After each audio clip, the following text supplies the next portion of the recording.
Hello दोस्तों, नमस्कार। मैं हूं दीपक पंडित, एस्ट्रोलॉजर। बात कुछ मन में आई थी आज। मैंने कुछ सोचा आपसे थोड़ा सा विचार विमर्श कर लिया जाए कि शांति और सद्भावना, हृदय में शांति, समाज में शांति, रोगों से मुक्ति, ये सब एक कल्पना के आधार पर भी अगर इंसान मान ले मन में, तो कहीं ना कहीं उसकी गूंज ब्रह्मांड में किसी न किसी रूप से टकरा के इंसान तक पहुंची जाती है। लेकिन जब इंसान के खुद के अंदर इस प्रकार का द्वेषता और इतनी सारी चीज़ें भरी होती हैं, तो वहाँ उस चीज़ की कल्पना करना भी मुश्किल होता है, क्योंकि कलयुग के अंदर सबसे बड़ी चीज़ ये है कि इंसान सिर्फ स्वार्थ की बात करने की कोशिश करता है। आत्मिक रूप से संयोग करना उसके बस की बात नहीं है। यदि वो चाहे तो कर सकता है, क्योंकि ईश्वर सिर्फ भाव के भूखे होते हैं। उन्हें सिर्फ एक भावना चाहिए होती है अपने जीवन में लोगों को लाने के लिए। अपने लोगों को अगर ईश्वर की प्राप्ति चाहिए तो उसके लिए एक सच्ची भावना चाहिए। हर इंसान के अंदर उसको भगवान नज़र आना चाहिए कि कण कण में अगर ईश्वर है तो हर इंसान में ईश्वर है। वो दोस्त और दुश्मन के रूप में कब सामने आ रहा है, वो किस भी रूप में सामने आ रहा है, लेकिन वो एक ईश्वर है। अगर इंसान ने मन में ठान लिया कि यार मुझे ये चीज़ का संकल्प लिया है और मुझे इस संसार में ये चीज़ काम करना है और मेरा ये लक्ष्य है, मुझे इस लक्ष्य को हासिल करना है, तो उस लक्ष्य के हासिल करने से के लिए हमें प्रकृति से बहुत कुछ सीखना पड़ेगा। क्योंकि प्रकृति जो है वो आदान प्रदान की एक प्रक्रिया है। जो इंसान इस आदान प्रदान की प्रक्रिया को जानता है, वो इंसान ही इस संसार के अंदर अपने लक्ष्य को प्राप्त करता है। क्योंकि किसी भी प्रकार का राज मिलना, राजयोग मिलना, वो सहजता का एक जीवन है, वो अपने जीवन को एक निर्वाह करने का एक साधन है। परंतु मन में अगर ईश्वरीय शक्तियों को प्रवेश कर लिया जाए, और जीवन दर जीवन भटकने से अच्छा है कि जब ईश्वर के साथ इंसान आंतरिक मन से जुड़ता है तो उसका अर्थ क्या निकलता है और वो कैसे होता है। थोड़ा संक्षेप में आपको थोड़ा सा मैं बता देता हूँ कि 5 तत्वों का शरीर बना है: अग्नि, जल, वायु, धरती, आकाश। इस प्रकार से जो 5 तत्व हमारे शरीर के अंदर विराजमान होते हैं, तो इन 5 तत्वों, क्योंकि हमारा जो अन्न है, जो हम खाना खाते हैं, वो शरीर के अंदर अग्नि पचाती है, जल हमारे जीवन को शांत करता है। हमारे शरीर और धरती के अंदर 75% पानी है। तो 5 तत्वों में जैसे अग्नि, जल, वायु, आकाश और धरती, इसमें से 3 जो हैं वो फीमेल्स हैं। जल और आकाश इसके अंदर मेल हैं। अगर इन 5 प्रकृति के अंगों को हम समझ सकते हैं तो प्रकृति का हिस्सा ज़्यादा बड़ा है, फीमेल का हिस्सा ज़्यादा बड़ा है। और उस फीमेल का हिस्से का बढ़ना का मतलब ये है कि जो इंसान इस संसार के अंदर अपनी पत्नी, अपने बेटी, अपने जो भी उसके नज़दीकी कहीं भी जिन भी लोगों के साथ शक्तियों के रूप से आप वो जुड़ा है, उनके साथ यदि वो आदर व मान सम्मान के साथ काम करता है, तो आप निश्चित रूप से जानिए कि आपके जीवन में बहुत बड़ी बरकत है। क्योंकि जब नारी शक्ति का आशीर्वाद इंसान के पास होता है, तो क्योंकि शिव बिना शक्ति के नहीं चल सकते, अगर शक्ति साथ होती है तभी इंसान आगे बढ़ता है। जितने भी राजा महाराजा, जितने भी लोगों ने धरती पर राज किया, या औरतों का जिन्होंने भी शोषण किया, वो तबाह हो गए। वो इस धरती पे आज नहीं है, या उनको होना भी नहीं चाहिए। लेकिन इसका कारण यही है कि कलयुग के अंदर अगर शोषण इस प्रकार से होता है, तो वो शक्तियाँ नाम मात्र की होती हैं जो उनको नरक की तरफ धकेलती हैं। क्योंकि तप से राज, राज से नरक मिलता है। जब इंसान एक शक्तियों को पहचानने की कोशिश करेगा, तो तभी उसके अंदर से शक्तियाँ जागृत होंगी। आंतरिक मन से, अंतर आत्मा से जब शक्तियाँ जागृत होती हैं, तब इंसान उस तरफ बढ़ पाता है, तभी उस तरफ चल पाता है। कुछ लोग परेशान हैं कि उनकी नौकरियाँ नहीं हैं, कुछ लोग परेशान हैं कि उनकी शादियाँ नहीं हो रही, कुछ लोग परेशान हैं कि उनकी औलाद नहीं है, कुछ लोग परेशान हैं अपनी अपनी समस्याओं से। हर इंसान किसी न किसी रूप से परेशान है कि कहाँ, किस प्रकार से हम अपने जीवन में यश की प्राप्ति कर पाएँ।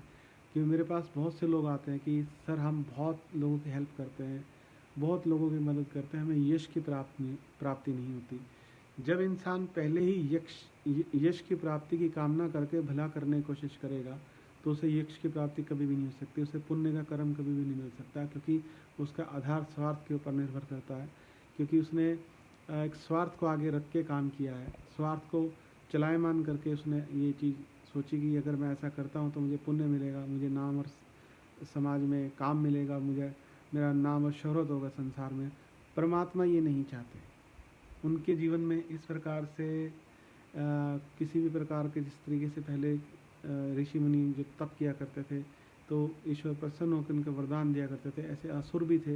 वो भी भगवान शिव को, ब्रह्मा को, किसी को भी अपने तपस्या से उनको रुझा के उनसे कोई ना कोई वरदान ले लिया करते थे। परंतु ये सब चीज़ें तब तक तय है जब तक आपका मन स्वार्थ से बाहर नहीं आता।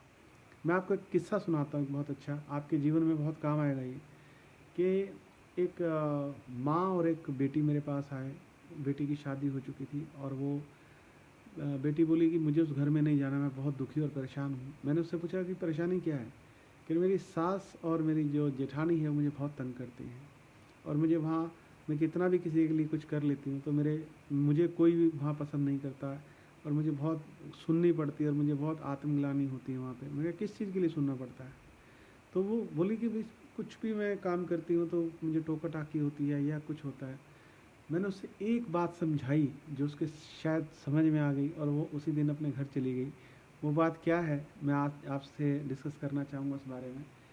कि मैंने उसको समझाया कि यदि आप किसी से प्यार की और प्रेम की और इज्जत की और यश की अपेक्षा रखते हैं, एक्सेप्टेशन रखते हैं कि आपको उन लोगों से, समाज से ये सब चीज़ें चाहिए आपके जीवन में, क्या आप ये सब चीज़ें उन लोगों को देने की कामना कर सकती हैं कि जो चीज़ आपको उनसे चाहिए कि आप उन्हें दें?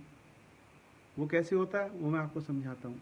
कि मैंने उस लड़की से ये कहा कि क्या आपने कभी अपनी सास, यानी आपकी जो माँ है इस समय वहाँ पे, आपने उसके कमरे में जाके देखा कि उसकी ज़रूरत क्या है, उसकी चप्पलें कैसी हैं, उसके अलमारी में कपड़े कितने पड़े हैं, उसकी टेबल्स पे कहाँ क्या सामान चाहिए, किस चीज़ की ज़रूरत है वहाँ पे, किस चीज़ का उसको आवश्यकता है, या वो उसकी उसकी भी कुछ कामनाएं हैं, उसकी भी कुछ धारणाएं हैं, उसकी भी कुछ मन है, वो भी कुछ चाहती है जीवन में। क्या आपने कभी उसके बारे में सोचा?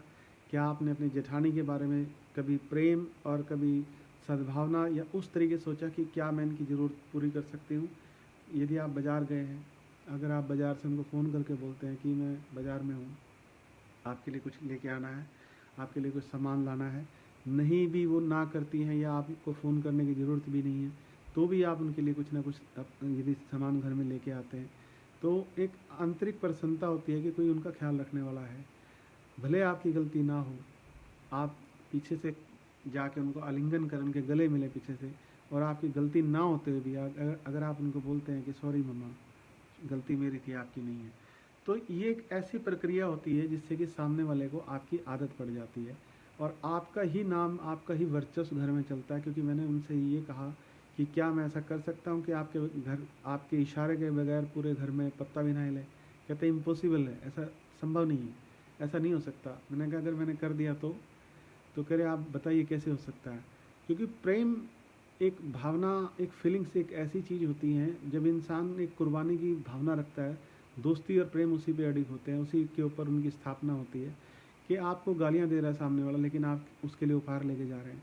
अब वो आपको समाज में नीचा करने की कोशिश कर रहे हैं, लेकिन आप समाज में उसकी इज्जत करने की कोशिश कर रहे हैं, समाज में आप उसका नाम बढ़ाने की कोशिश कर रहे हैं। तो लोग सोचने में मजबूर होते हैं कि यार वो इसके बारे में ये बोलता है, और ये जो है उनके बारे में हमेशा तारीफ़ की बात करते हैं, और एक अच्छे, एक सुदृढ़ और मजबूत व्यक्तित्व की बात करते हैं इनके बारे में, परंतु वो इनके बारे में ऐसी बात नहीं करते। तो ये एक लोक समाज है, और इस समाज के अंदर बात चलती रहती है, ट्रैवल करती है, कहीं ना कहीं किसी एक दूसरे की जगह पहुंचती है। कि मैं एक चीज़ समझता और जानता हूं कि कुछ दिनों के बाद ही जब केयरिंग शुरू की उन्होंने उसकी, और वो उसकी सास ने पूरे रिश्तेदारियों में, मोहल्लों में ये कहना शुरू कर दिया कि मेरी बहू जैसी कोई किसी की बहू नहीं हो सकती जो मेरा इतना ध्यान रखती है। वो मेरी बहू नहीं, मेरी बेटी है, और बेटी की तरीके से मैं उसको रखती हूँ।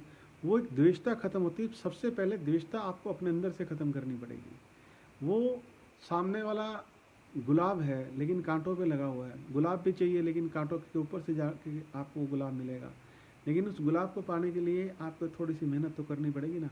उसी प्रकार से बहुत सारे डिवोर्स के केस जो मेरे पास आते हैं, उनके अंदर कुछ लोग फीलिंग्स को नहीं समझते, एक इमोशंस को नहीं समझते आपस के। और मतलब कोई भी एक औरत किसी दूसरी औरत को बर्दाश्त नहीं कर सकती जीवन में अपने पति के। तो ये किसी भी तरीके का बहाना बने, किसी भी तरीके की कुछ भी चीज़ बने, आदमी भी बर्दाश्त नहीं करता उसकी औरत के साथ किसी का संबंध हो। तो लेकिन अगर एक म्यूचुअल अंडरस्टैंडिंग है, अगर एक दूसरे का ख्याल रखा जाए, अगर एक दूसरे की केयरिंग की जाए, और अंतः प्रेम और अंतः प्यार की जो एक सीमाएं होती हैं, उन सारी सीमाओं से ऊपर उठ के एक दूसरे का एक इज्जत मान दिया जाए एक दूसरे को, और इतनी अच्छे तरीके से एक दूसरे का ख्याल रखा जाए, एक दूसरे की आंख के इशारे से चीज़ों को समझा जाए, तो उसको एक म्यूचुअल अंडरस्टैंडिंग बोलते हैं, जिससे कि घर संसार ये जीवन चलता है। लेकिन जब लोगों के अंदर द्वेषता और ईगो बढ़ जाती है और मैं की बात आ जाती है कि मैं कर रहा हूँ, मेरे द्वारा संचालित हो रहा है और सब कुछ मेरे द्वारा यहाँ पे हो रहा है, और मेरे द्वारा होने के बावजूद मेरे घर में इज्जत नहीं है, तो मुझे ऐसे घर की ज़रूरत नहीं है, मुझे नया घर की ज़रूरत पड़ेगी। कितने घर बसाओगे, कहाँ कहाँ तक जाओगे, हर जगह आपको ईगो मिलेगी, हर जगह कुछ ना कुछ आपको मिलेगा। यदि आप अपने परिवार को ही नहीं संजो सकते तो आप समाज को या दुनिया को क्या संजोगे, या अपने आप को आप क्या संजो पाओगे उस तरीके से कि यदि आपके अंदर वो फीलिंग्स ही नहीं है, संजोने की कला ही नहीं है आपके अंदर।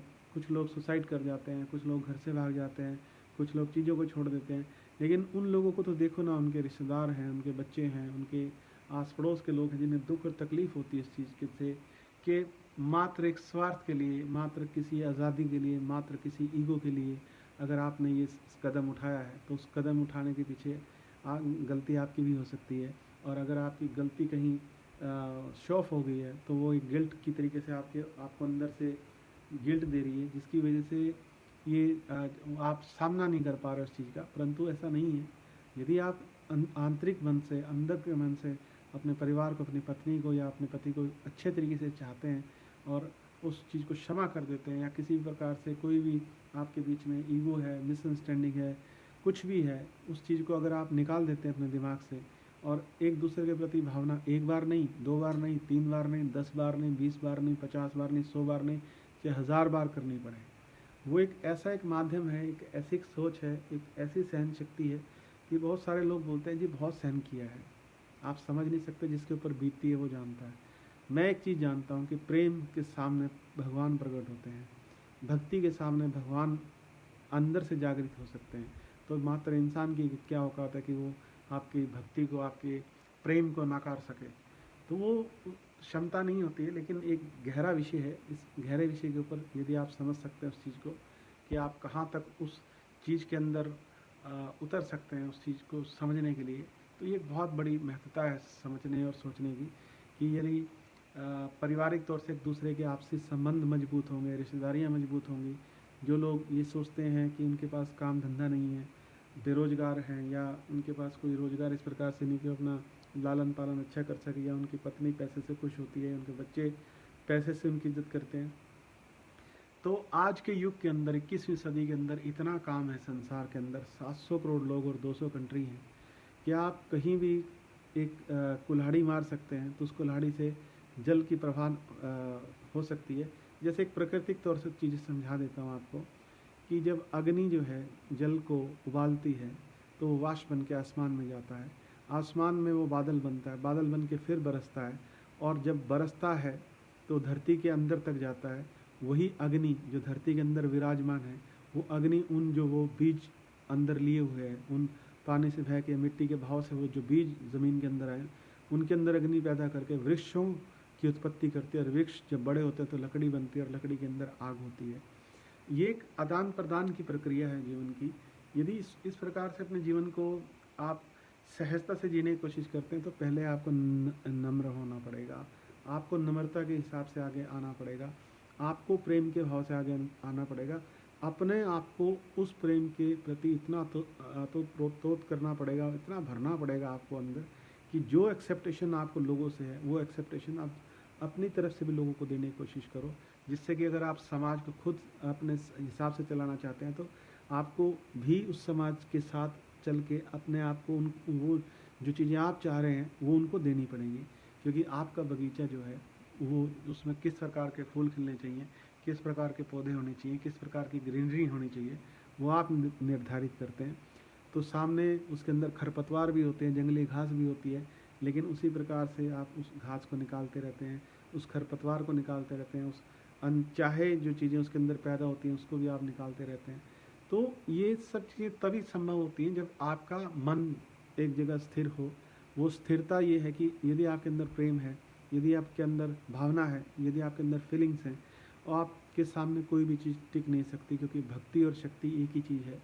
जब आप भक्ति और शक्ति की तरफ चलते हैं, जब आप प्रेम की तरफ चलते हैं, तो आपके अंदर निस्वार्थ भाव होना चाहिए, आपके अंदर स्वार्थ की भावना नहीं होनी चाहिए। अगर आपके अंदर स्वार्थ की भावना रहेगी और स्वार्थ को पहले रख के अगर आप काम करने की कोशिश करेंगे, तो रिजल्ट भी उसी प्रकार से आता है कि भगवान अगर आपको दर्शन भी देते हैं तो आपको वरदान मांगने के लिए बोलते हैं, तो आप वही चीज़ मांगोगे जो आपके अंदर होगी। यदि आपके अंदर प्रेम होगा, यदि आपके अंदर एक सद्भावना, एक फीलिंग्स अच्छी होंगी, तो आप परमात्मा से यही कहोगे कि मुझे सिर्फ अपने चरणों में स्थान दो, मुझे अपने साथ रखो, मैं आपके साथ रहना चाहता हूँ, या आप मेरे साथ हमेशा रहें। तो वो एक फीलिंग्स ऐसी, एक श्लोक बोलते हैं, रावण भी बोलते थे कि यार ये जब कुछ लेना देना ही नहीं तो भक्ति का करने का असर क्या है। ये यहाँ एक चीज़ समझने की ज़रूरत होती है, जब इंसान को आनंद चाहिए और सुकून और शांति और मुक्ति चाहिए, तो उसके लिए अगर आप न्यूट्रल होते हैं, तो जब सारे संसार की वस्तुएं, सारे संसार का प्रलोभन, सारे संसार की चीज़ें आपके कदमों में पड़ी हैं, और आप उनका कब तक कितना कितना उपयोग करेंगे, कहाँ तक उपयोग करेंगे, कितने समय तक उसका उपयोग करेंगे, उसकी भी एक लिमिटेशन होती है। क्योंकि आप रोज़ जो है चावल नहीं खा सकते, एक ही पकवान को आप रोज़ नहीं खा सकते, एक ही मिठाई को आप रोज़ नहीं खा सकते। उसी प्रकार से एक ही जगह पर आप स्थिर नहीं रह सकते, क्योंकि आपका मन चंचल है। लेकिन इसी चंचलता को, इसी चीज़ को स्थिरता में लाने का मतलब ही ध्यान है। इसी चीज़ को, मन को एकाग्र करने का मतलब ही ध्यान है। जब आप ईश्वर में लीन होते हैं तो आसपास की चीज़ें, दुख और सुख आपको तंग नहीं करेगा, और जब ये तंग नहीं करेगा तो आप स्थिर हैं। और आपके अंदर जब कुर्बानी और प्रेम और प्यार की फीलिंग्स अच्छी तरीके से लोगों के प्रति है, तो वही आप 1000 आदमी के प्रति अच्छी फीलिंग रखते हैं, तो 1000 आदमी एक आपके लिए सिर्फ अच्छी फीलिंग रख रहा है। आप 1000 आदमी को दुआ दे रहे हैं, तो 1000 आदमी आपको दुआ दे रहा है। तो ये एक बहुत बड़ी बात है, और एक बहुत बड़ा अच्छा सोचने और समझने का एक साधन है। मुझे आज तकरीबन 25 साल से ऊपर हो गए एस्ट्रोलॉजी के अंदर। बहुत सारे लाखों लोगों की जन्म पत्रियाँ देखी हैं, बहुत सारे लोगों के परिवार को बिछड़ने से बचाया है, बहुत सारे डिवोर्स मैंने कोशिश की है, परमात्मा के आशीर्वाद से वो बचाए हैं। वो सिर्फ इसी फीलिंग्स के तहत कि जो जिन बच्चों के अंदर कॉन्फिडेंस नहीं आ रहा है, जो एनर्जी नहीं आ रही है, जिन प्लैनेट्स, जो लोगों की कुंडलियों के अंदर प्लैनेट बंद पड़े हैं, या जिनके रास्ते वो खुद ही नहीं खुलना चाह रहे, या उन्हें रास्ता नहीं पता कोई बताने वाला कि वो उनके रास्ते कैसे खुलेंगे, तो उसी चीज़ पे मैं बात करता हूँ, उसी चीज़ पे मैं समझाने की कोशिश करता हूँ कि आप कहाँ खड़े हैं, और आपको कितने कदम चलना है, और आपको कितने एफर्ट्स करने हैं, और कितनी आपको आगे मेहनत करके आगे बढ़ना है। यही एक साधन बनता है कि परमात्मा स्वयं खुद उतर कर नहीं आते, वो किसी न किसी को साधन बनाते हैं, और उस साधन के अंदर उतर के, उस साधन के माध्यम से वो लोगों की मदद करते हैं। जैसे आप बीमार हैं तो आप डॉक्टर के पास जाते हैं, यदि आपके जीवन में कुछ भी मुसीबत है तो आप उसको शेयर करने के लिए आप किसी अच्छे और निजी दोस्त के पास जाते हैं, जहाँ आप उससे आप शेयर करके सलाह मशवरा करते हैं। तो ये जीवन है दोस्तों, इसको बड़ी सहजता से लीजिए, और बड़े प्रेम पूर्वक प्यार से जीवन को जीने की कोशिश कीजिए। आसान भी बहुत है और मुश्किल भी बहुत है, लेकिन आसानी से अगर कोशिश करोगे जीने की, तो और ज़्यादा अच्छे तरीके से जी पाओगे। मेरे चैनल का नाम है दीपक पंडित बॉलीवुड एस्ट्रोलॉजर, यूट्यूब के ऊपर इस तरीके के जितने भी वीडियो हैं, मन में विचार आते हैं, तो वो विचारों को मैं शेयर करता हूँ अपने सभी लोगों के साथ। आपके साथ भी मन किया तो करने का, तो आज मैंने किया। तो आज के लिए मेरे ख्याल इतना बहुत है। ये आने वाले समय के लिए एक नया वीडियो आपके लिए लेके फिर आऊँगा, लेकिन आप मेरे चैनल को सब्सक्राइब जरूर कीजिएगा, बेल का बटन भी दबाइए, ताकि नया विचार, नई चीज़, नई शक्तियाँ और नए आत्मविश्वास की जो बातें हैं वो आपके लिए मैं शेयर करता रहूँ। इसी के साथ मैं आपसे विदा चाहूँगा। मेरा मोबाइल नंबर है 9896211688। कोई भी आपको प्रॉब्लम है आप मुझे व्हाट्सएप कर सकते हैं। Thank you very much. शब्बा खैर, जय हिंद, सत श्री अकाल, खुदाफिज। बहुत बहुत धन्यवाद आपका। जय हिंद, जय भारत। Thank you.